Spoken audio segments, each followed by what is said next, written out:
Yung dito na naman tayo.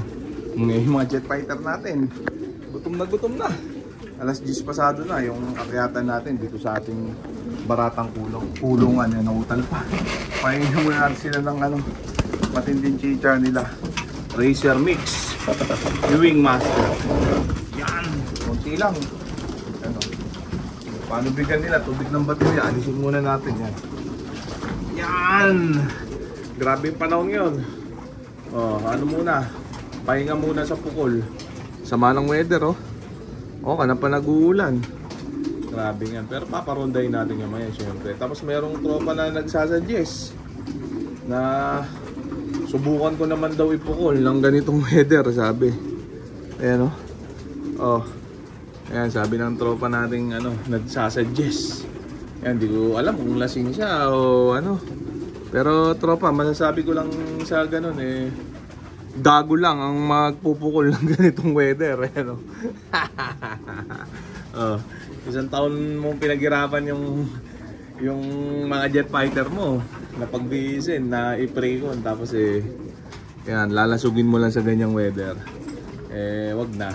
Yan na. Yan, zero visibility, yan, grabe. Ayan na natin ipukol sila sa magandang panahon, wag lang sa ganyan. Yan, yung ibang mga nag-eksperimento na nagpukol ng ganyang weather, kayo na, diskarte nyo yan, bahala kayo. Basta ako, tapos na ako sa ganyan. Nung araw ginagawa ko yan. Ngayon hindi na, awit yan. Walang magaling na ibon sa ganyang weather. Ayan, zero visibility. Dapat tapos maulan, ipukol daw para tumibay. Nako, kalokohan yun. Antayin ko lang umaraw.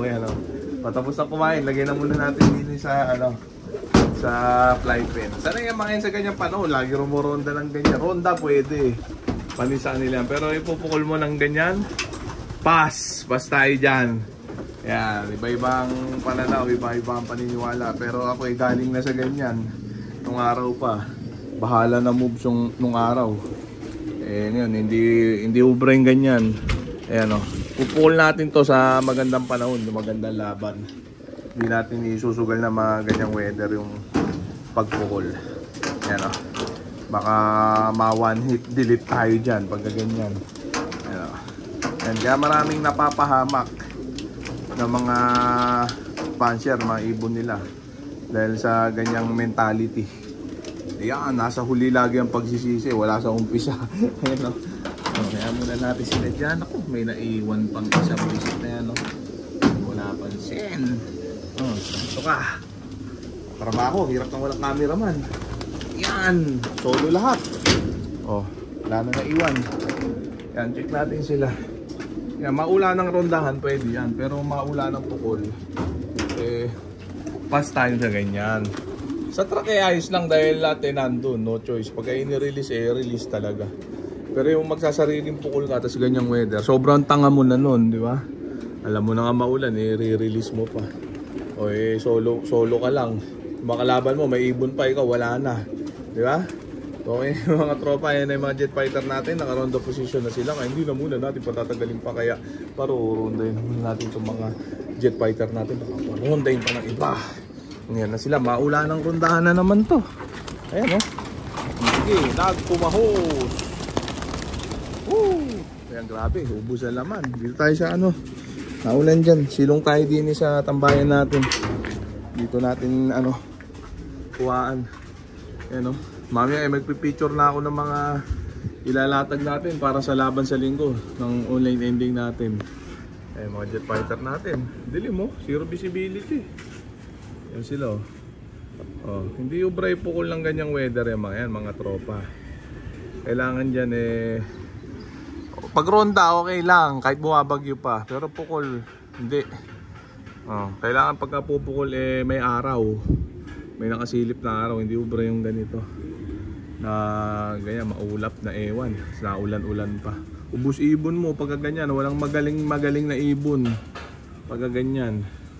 Pwedeng mapahamak. Tendency kasi pagka ganyang panahon, tapos hindi pa naman gano'n sana yung ibon mo sa malalayong bitaw, tapos pinukul mo ng ganyan, Mapapalayo lang na mapapalayo yan, kaya pwede madisgrasya. Na sila, raging, no? Oh. Kaya kailangan iniingatan yung ibon, lalo sa mga umpisang mga tos.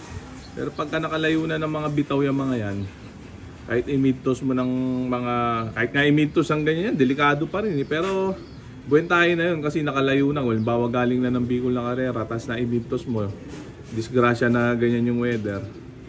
Malaki yung chance na makauwi, pero pwede ka pa rin malasog. Yung the best talaga, pag magpupukul ka, yung magandang weather. Pero pag karera, halimbawa na-smash, ganyan ang bitaw, wala kang magagawa doon. Sama-sama naman kayong magkakalaban doon. Pantay-pantay naman. Pero yung sabihin mo magsasarili ka ng toss, mag-isa ka lang, ikaw walang ibon, yung mga kalaban mo, mayroon pa, di ba? Ayan sila. Hagip man nung 3210 nating camera. Ayan, hagip. Ayan sila. Sarap na ronda nila pagka ganyan. Maula ng rondahan. Ayan ganyang raging lang. Panis sa kanila yan kahit bumabagyo pa. Huwag lang yung ipupukol. Suggestion ng tropa natin. Si Raulo lang gumagawa nun. Ayan pati wakal moves. Diba? Tsaka yung mga medyo wala pang mga dunong yung mga gumagawa nun. Mga tapang-tapangan moves. Ayan grabe zero visibility. Hindi makita yung bundok ng tralala, STNT Polo.